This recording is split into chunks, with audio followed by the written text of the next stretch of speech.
Hi guys, this is Hero. How's everyone doing today? Aaj bata kem cho, aaj sab kaise ho. So today I'm going over astrology planets made as simple and digestible as possible in complex detail. Okay, so the reason why I add in complex detail, it is impossible to have a chance of fully understanding these planets if I just regurgitate um, specific details about them that you guys already know and can find anywhere. Okay, in order to really have a full understanding of what the planet is, or I guess I should say who the planet is, you need to really go into some depth, right? But it's not about the depth that makes it confusing. It's just as you understand deeper and deeper layers of these energies, as long as it's easily digestible, that's the key to really attaining the true knowledge, right? But yeah, so I'll go ahead and get started. Like I said, I'm going to be explaining it in somewhat complex detail, but don't let that scare you. I'm going to try to make it as digestible as possible so that you guys can really understand what or who all these things are. Okay. Now, you might be wondering what is on the whiteboard. Okay, I haven't used the whiteboard, and I want to say in over a year and a half. Okay, but this brought it out. This very important video, which was also a subscriber request from 2 days ago. Okay, or a comment request. I'm actually not sure if it was a subscriber or not, but I just decided to just. I looked at it today and I said, all right, I got some time. Let me do this. So you see on the left, there's dashas, right? So the dasha order, right, in the Vimshotri system is Ketu, Venus, Sun, Moon, Mars, Rahu, Jupiter, Saturn, Mercury. Okay, this and this is astronomically the order of the planets. So starting from the Sun, you have Mercury, Venus, Earth, and the moons with Earth, Mars, Jupiter, Saturn. Okay. Now, for all these dashas, you have the amount of, for a Mahadasha, you have the amount of years that respective Mahadasha is. So Ketu 7, Venus is 20, etc. Here, the Earth is here with the moon. Then you have the inner planets, which is Sun, Mercury, and Venus. And you have the outer planets, which is Mars, Jupiter, and Saturn. Okay? And that's why it says inner and outer here. And you have, here in parentheses, you might be wondering what the heck is all this. This is the amount of time it goes retrograde, and this is the percentage it's retrograde. Okay? So for example, Mars goes retrograde 2 months every 2 years, so it's 8%. Jupiter, 3 months every year, 25%. Saturn, 3 months every year, 25%. Venus, 1.5 months every 1.5 year, 8%. Mercury, 3 to 4 weeks every 3 to 4 months, 25%. Okay?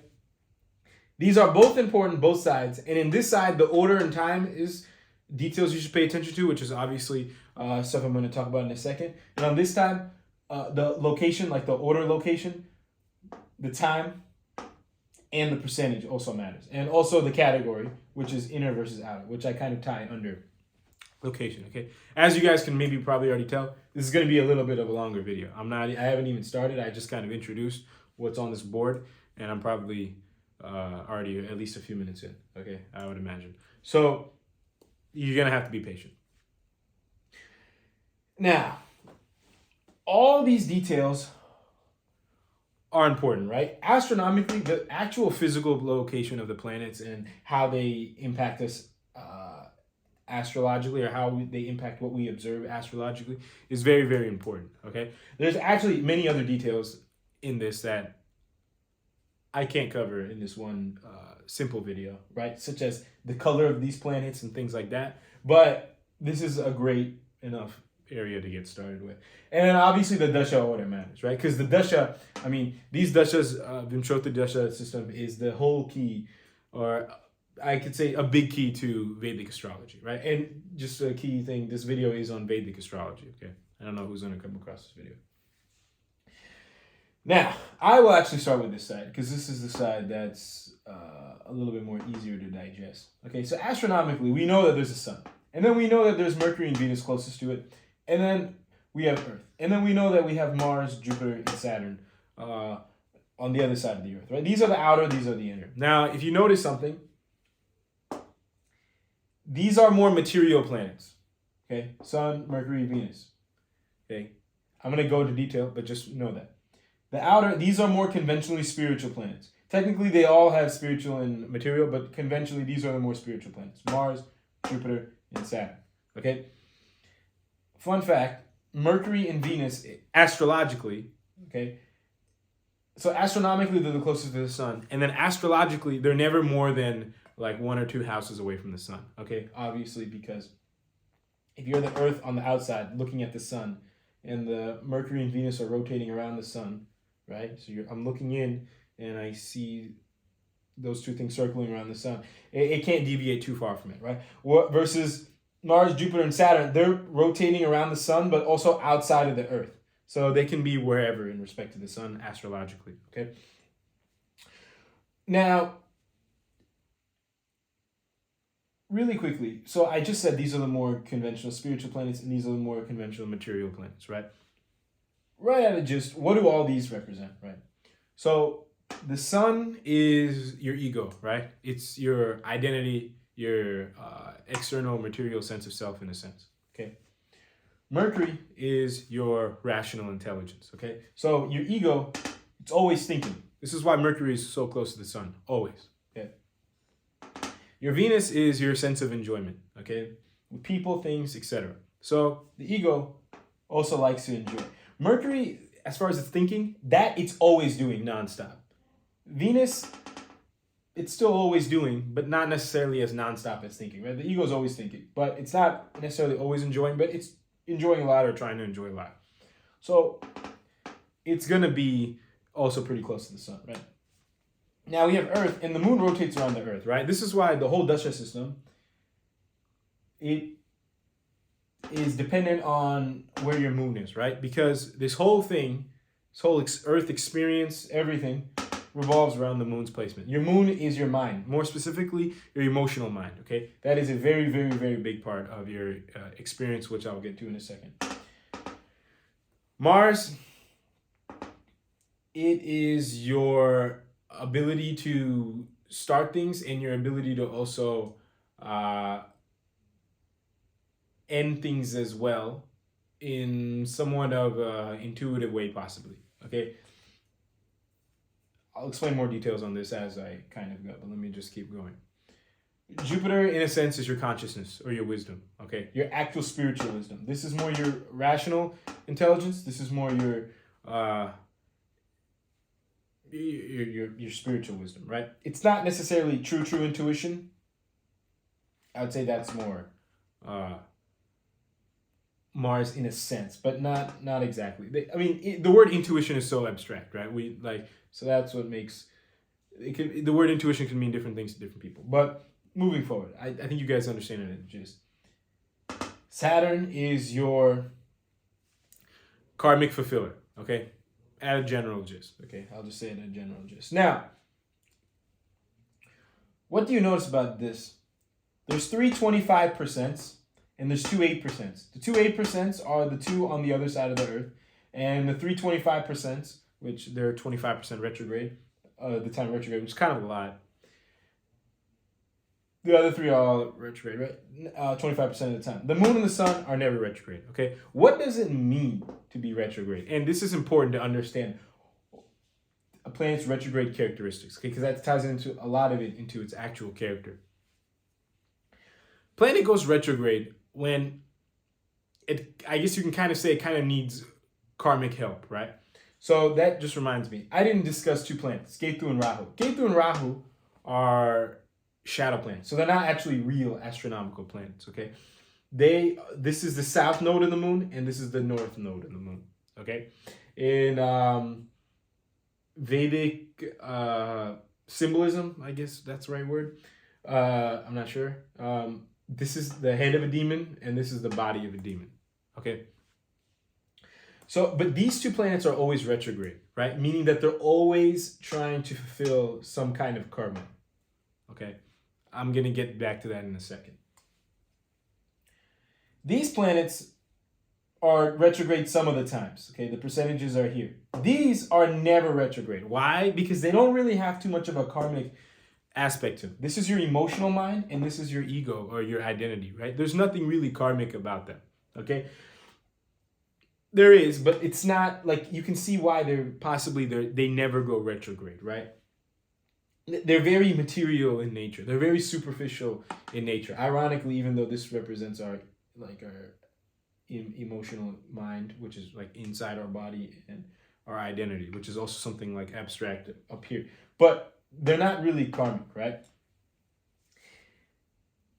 These have a tendency to be karmic at times, right? Now, let's start with actually these two right here. So astronomically, yeah, these two are 8% because they're the closest to the Earth. So there's less of a scientific chance that they're in a position to be retrograde in respect to the Earth, right? Because the farther away planets, they're going to be retrograde more, right? Because they're farther away. There's more of a time of the planets to be at that angle where it appears as if the planet is moving backwards with respect to the Earth, right? These planets never actually move backwards physically, but they're just moving backwards in respect to the Earth. Now, we know, right, Jupiter and Saturn are very strong spiritual planets, right? So every year they spend a quarter of the time going backwards, right? Your consciousness, your karmic fulfillment, it needs to go backwards, okay? There needs to be a quarter of time where certain karma just needs to be fulfilled, where you gain certain consciousness, or you gain certain karmic fulfillment, okay? Something like that. Now, Mercury also is your rational intelligence. There is also a quarter of the time when you need to have karmically your rational intelligence altered or shifted karmically, right? But why is it that these two are, straight shot 3 months out of the year, while this one, it's kind of in spurts, okay? It's like every 3 to 4 months, it goes retrograde for 3 to 4 weeks. Well, a reason is this is your consciousness and karmic fulfillment, right? They need a longer time to kind of make an impact. Your consciousness needs time to adjust. Your karmic fulfillment, it kind of needs time to have things take place, right?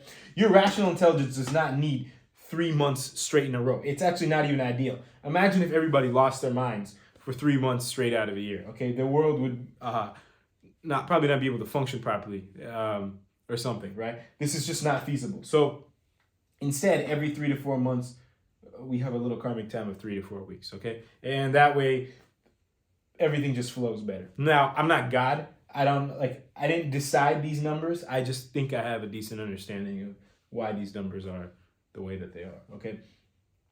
Now, Venus and Mars, they go retrograde 8% of the time, okay?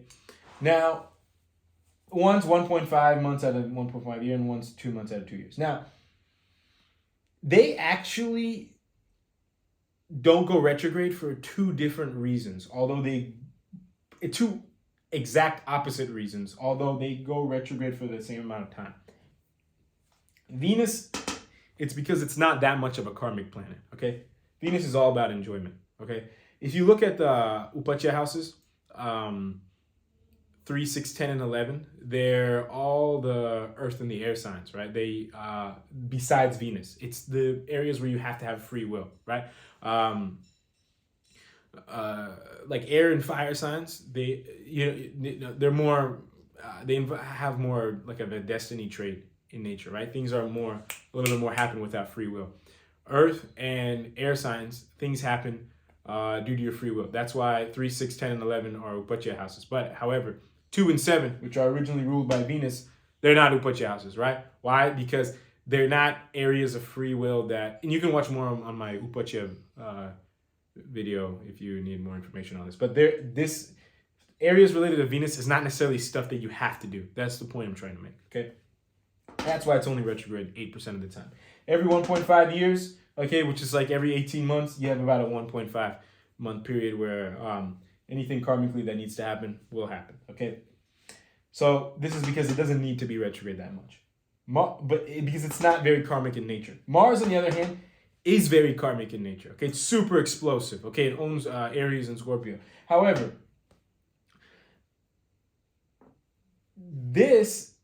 it's only 8% for the opposite reason. It doesn't really need that much help, okay? This one, it doesn't it doesn't really have that much karmic flavor in general. This one, it has so much karmic flavor, it only needs to go retrograde 8% in order to fulfill its duty. Okay?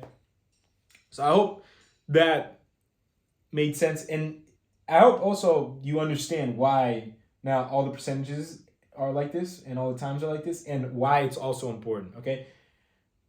I'm not really going over, as you can kind of tell, I'm not really going over the conventional information. Like, yeah, this owns Capricorn and Aquarius. Okay, you can just Google this or find like a million videos on this. Okay, but this stuff, I haven't seen too much on this. Okay, so this is what I'm going to talk about.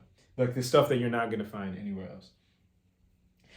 Now, okay, so I covered time, percentage, and location to an extent. I'm going to tie in everything together, but I just want to explain one layer by one layer what's on this board. Okay. So, yeah, we have the inner, which is the most material planets, right? Ego, rational intelligence, enjoyment. And then we have the outer planets, right? Which is karma fulfillment, consciousness, and sudden things / intuition. And then we have your emotional mind, right, with your earth, right? Now, moving here. So we have our famous dasha system, okay, in Jyotish. This whole thing has not just been like, it's not like they just put, you know, all the planets' names in a hat and they pulled them all one by one and then you know, they rolled a dice to see how much you know, each planet is how many years each planet is given, right? This is all carefully designed, obviously not by me, by some higher power somewhere, okay, and also explained by some higher power a long time ago. Okay. I just, like I said, I think I have a decent understanding of it. So we have Ketu, Venus, Sun, Moon, Mars, Rahu, Jupiter, Saturn, Mercury. Okay. Now, something to very importantly know. In astrology, there's 12 signs, okay? And there's 3 cycles of a fire to a water sign. So there's fire, earth, air, water. That's one cycle. Fire, earth, air, water. Fire, earth, air, water. Fire, earth, air, water. Okay. I said 4, but yeah, there's 3 cycles of fire, earth, air, water. Okay. Now, in each cycle, there is 9 nakshatras. Okay, so 4 signs, and fire, earth, air, water.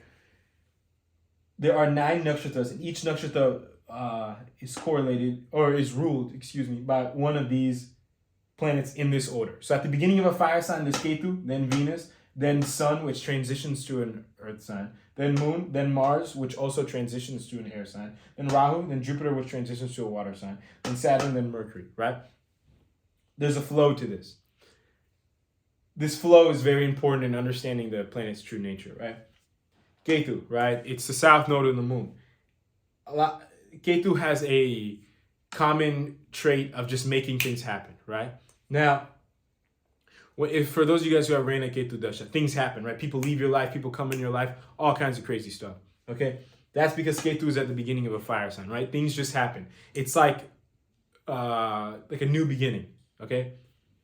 Or a new start, whatever. Venus is all about enjoyment, right? Now, real quickly, I'm going to go over the number.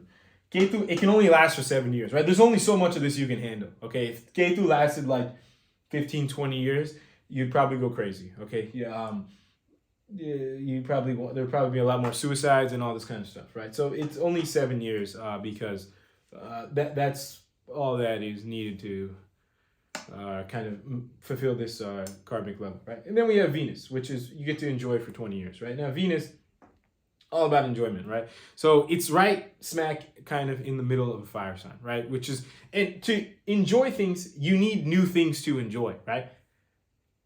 That, like, in order to enjoy the experience of a relationship has to come, right? So that's why Venus is also in the middle of a fire sign, right? That's very important to understand.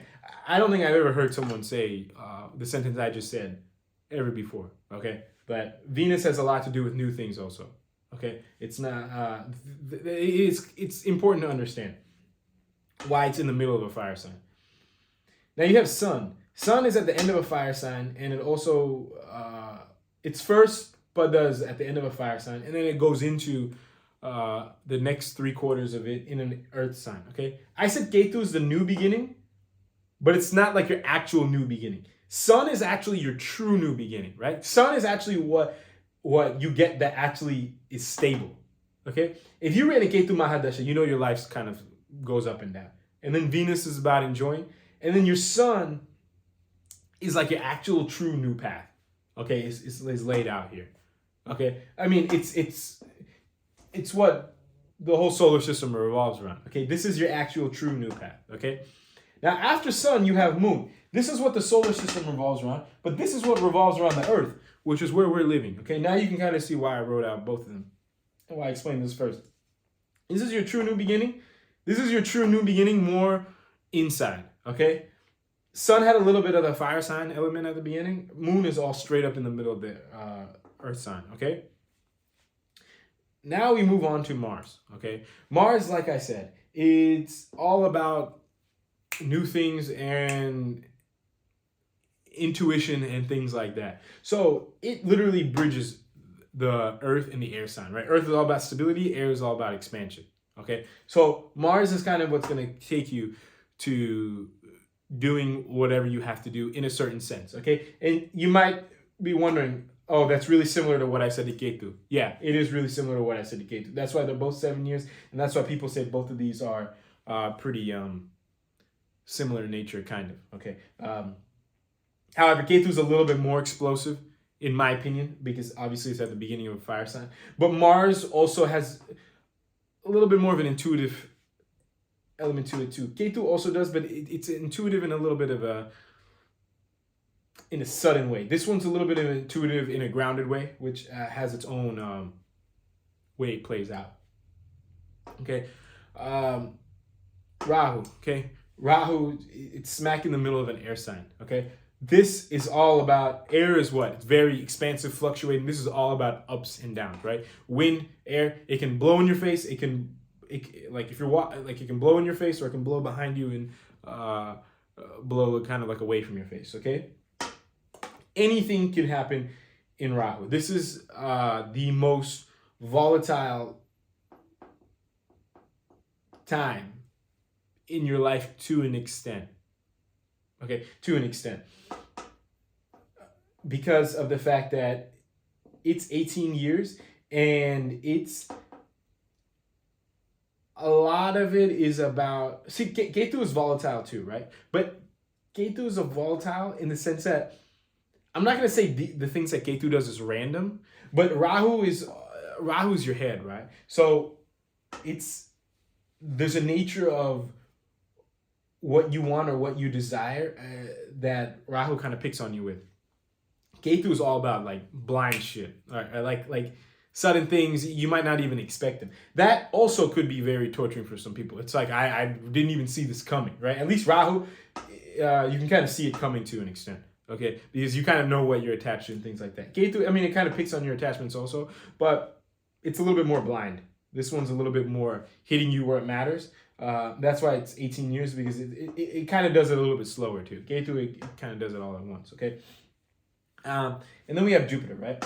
Jupiter is the consciousness, okay? So Jupiter, it owns 3/4 of it is at the end of an air sign, and then it at the beginning of a water sign, right? So this is kind of like it owns the nakshatra section, which is kind of like the beginning of the end, okay? Right, it's kind of wrapping up the air sign, and it's incorporating some water energies in it as well.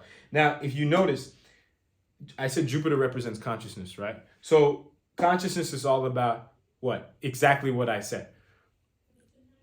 Whatever you're working on, kind of deciding what to kind of finish up, I guess you can say. And then also you need to know what to dissolve or what to end. Okay, what energies to let go. Okay, this is why Jupiter's the only planet that can do this. Jupiter's the only planet that can kind of truly start to end stuff gracefully. Okay, Saturn owns the middle of a water sign. This is going to not owns. It's nakshatras. Excuse me. It's nakshatra owns.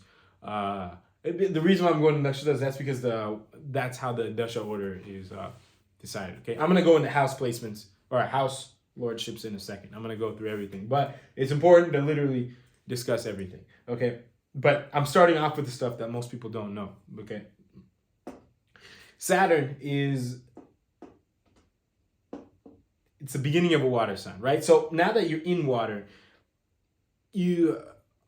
Saturn's the only one that can kind of gives you the ability to have enough strength to actually fully start detaching. Okay, Jupiter is just kind of like the initial level of detaching, right? A little detachment here and there, you don't mind. You kind of understand you have to do it. Now, when you have to do more than that, when it starts getting painful, you're gonna really start learning some lessons. Okay, you're gonna really start needing some discipline. You're gonna really maybe start have to care about something else besides yourself. Okay, that's all the stuff that Saturn has to do with. Mercury owns the end of a water sign, right? Now, why? Mercury has really nothing to do with water. The reason is this is kind of like a signification that at the end of the day, rational intelligence is like still needed when you are on a spiritual path, kind of. Okay, this one, I'm gonna circle back to this, but at a sense, when you're kind of losing everything and things like that, you need rational intelligence to do things, right? This is why Mercury, it owns 3 and 6, right? 6 is the only Dusana that's not a water sign, and it also owns like 3, which is like people say the unofficial Dustana, and then 3 6 are both Upachas also, right? So you really need Mercury to have a good life, because you're gonna have downs in life, right? But when you have downs in life, when things are just taken away from you, are you thinking properly or are you not thinking properly? Okay, this is where Mercury kind of comes in. Yeah, it can help you grow your business and things like that, but that's one thing that Mercury that people don't understand. Now, I kind of covered a lot of deeper spiritual aspects of this. Now, let me go over the stuff that, now that you guys kind of understand the stuff that you don't know, let me kind of understand some of the conventional stuff you do know and tie it into what you hopefully just took from me right now. Okay. There's 12 astrology signs. Okay. Mars rules Aries and Scorpio, which is 1 and 8. Venus rules Taurus and Libra, which is 2 and 7. Mercury rules Gemini and Virgo, which is 3 and 6. Moon rules Cancer, which is 4. Sun rules Leo, which is 5. Jupiter rules 9 and 12. Sagittarius and Pisces. And Saturn rules 10 and 11, which is Capricorn and Aquarius. Okay, so just going one by one. Mars, it rules Aries and Scorpio, right? Aries is all about new beginnings, sudden changes, and Scorpio is all about also sudden changes, but more from a water element, not a fire element. And it has a lot to do with like intuitive like fluctuations and things like that. Okay, sudden changes, right? That's that. Venus has to do with 2 and 7, Taurus and Libra. So that's Taurus is all about stability, you can say, but also things, right? Things in general, luxurious things. Libra is all about people, right? So Venus representing enjoyment. It rules 2 and 7 because you want to enjoy things and you want to enjoy things that you have. 2 can also be family, and you're gonna want to enjoy people, which is Libra, right? Gemini, Mercury, which rules Gemini and Virgo, right? So Gemini is all about like self-efforts, expansion, and Virgo is all about rational thinking, determining your wants versus your needs and things like that. So things that are really needed in our material world at a superficial level, right? All the numbers 1 through 12 in general, the more you get closer you get to 12, the more spiritual they get in nature, right? You can also say this I said that there's 3 cycles of fire to water signs. The first cycle is the most primal in nature. The second is kind of in the middle, and the third is the most spiritual in nature, right? For example, Aries, Taurus, Gemini, and Cancer, these are all very primal in nature, right? Aries, like aggressive energy. Taurus, like kind of has a lot to do with food and stability in that sense. Gemini, which is all about self-efforts, doing things like kind of in a more primal sense, and Cancer is all about nurturing, right? Versus Sagittarius to Pisces is which is all owned by Jupiter and Saturn, by the way, which is why they're the most conventionally spiritual planets. Sagittarius is all about learning new things from a spiritual sense or religious sense. Capricorn is all about stability, but more from like a dharmic sense or like a duty sense. Aquarius is all about self-efforts, but self-efforts in a way of karma towards other people. And Pisces is all about letting go, like in a sense of just letting go of all material things, kind of, to an extent. Okay, so that's all of that here. So going forward, so I just explained 2 to 7, and then 3 to 6. I think I said Gemini and Virgo, which is all about self-efforts and determining wants versus needs. It's Virgo. Gemini and Virgo. So Mercury is the closest to the sun, right? So the first half of the zodiac belt runs from 1 to 6, and the second is from 7 to 12. So you can kind of, so the first half is kind of like the more primal. So I just split it up into 3 fire to water signs, but you can also split it up into 2, which is 1 to 6 and 7 to 12. 7 to 12 is more the more spiritual half, and then 1 to 6 is more the more primal half, right? So Mercury is the only planet that has both in the primal section, right? Because the rational intelligence, it doesn't really, I'm not going to say it doesn't serve a spiritual purpose, but I think you guys can understand basically because it's so close to the sun that it's really, the energies are such so that it's serving the material world more than the spiritual, okay? And then we have Jupiter, which is 9 and 12. So this is basically the true consciousness, right? So it governs religious learning, it governs detachment, all this kind of stuff, right? Now, I'm not saying that there's not energies, for example. Actually, I'll go over this point in a second. Saturn represents, at a gist, discipline and karmic fulfillment, right? That's why it owns Capricorn and Aquarius. Now, I'm not saying, for example, Jupiter is the only planet that governs detachment, right? For example, Saturn governs detachment. I mean, that's why its nakshatras are in water signs. And then Mars also governs detachment too, right? You need to be intuitive about, and then new things could also cause you to detach from other things. Or for example, Saturn is all about karmic fulfillment, but there's other planets that also have a lot to do with karmic fulfillment, like Jupiter and Mars, right? So, yeah, just because you hear that some planet has a certain trait to it doesn't mean that that's the only planet that has that trait. Okay, there could be other planets that have that trait as well, but they just are primarily responsible for that trait in a certain way, and that certain way that they're responsible for it, you would only know if you look at all the little details. Like, for example, the order it comes in the dasha, or how time long it is, which I'm going to explain in a second, or the location it is with respect to the sun, or the time percentage it's retrograde, or the percentage it goes retrograde, or the time it's retrograde in a year or 2 year span. Okay. One thing I didn't cover is the time.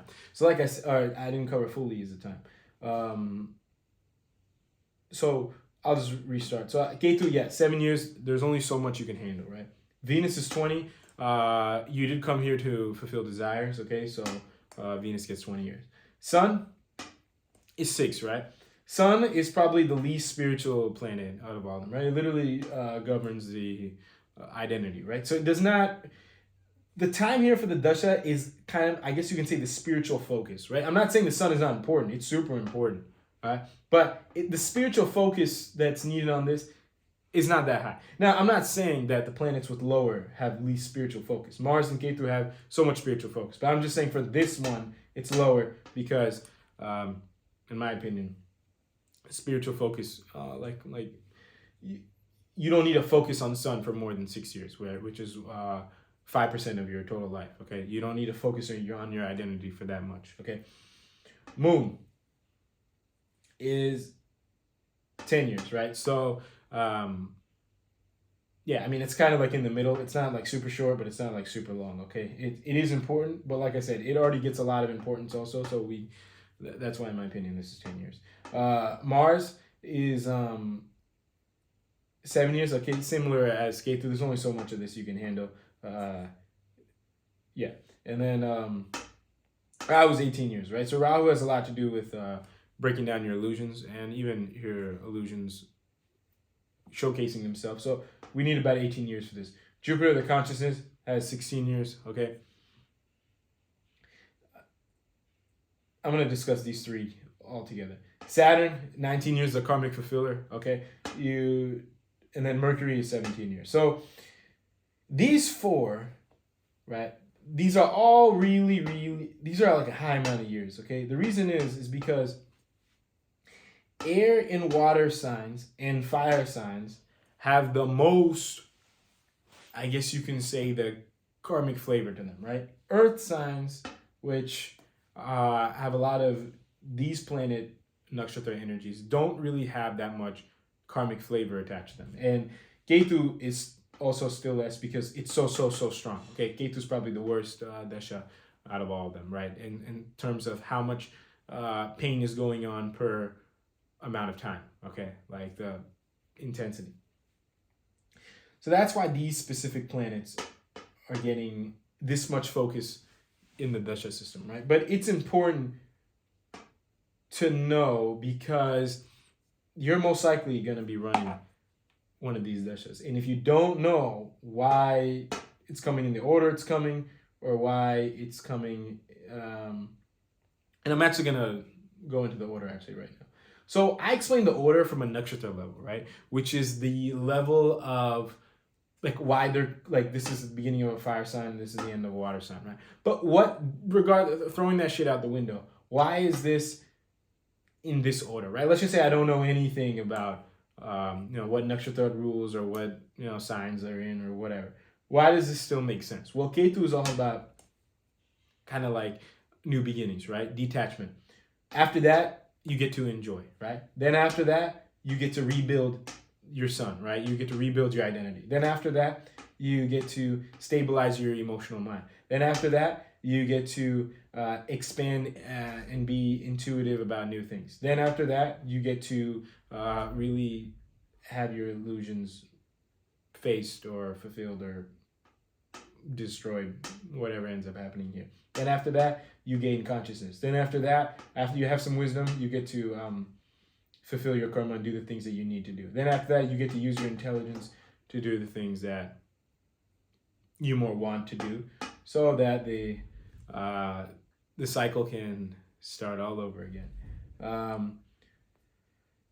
So I covered the order, the time, the location, the time here also, and the percentage. If you fully understand all the details of everything in these two,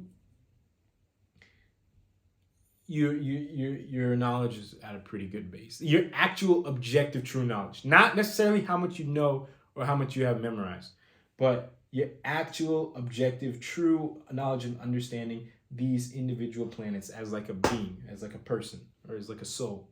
Okay, that's the most important. You start doing that, slowly over time things will start coming for you. You don't have to like Google like sun traits or whatever, right?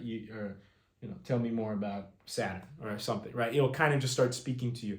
And then you'll also be able to understand transits and stuff a little bit better. Like, oh yeah, Saturn and, Mars are getting conjunct in this sign.